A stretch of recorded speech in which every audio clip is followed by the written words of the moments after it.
后来，这批 AZ 疫苗伫高雄有4间病院统合来做，分别是高雄中家、高雄荣总、义大病院甲小港病院。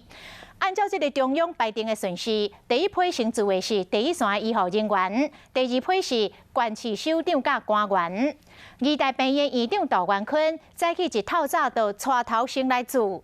伊讲医护人员徛伫第一线，拢应该先做，他来保护家己甲病患。台南市长黄伟哲早起嘛专工到基美病院来看这个疫苗注射的状况。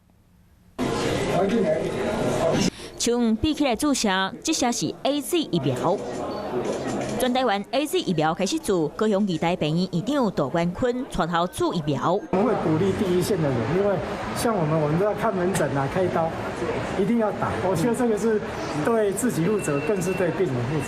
义大病院这摆有150罐的剂量，会当做1500个人。登记医护人员会分2批做来分散风险。另外，把分配到疫苗的高雄中家病院，由副院长李建德带头先做。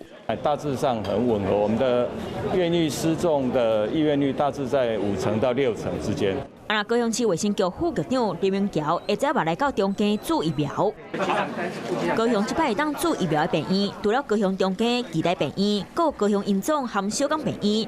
台南市这摆分配到3000剂疫苗，台南市长黄伟哲会再就去分配到600剂永康基美病院来看做疫苗的情形。那个电话号码，等下拿走。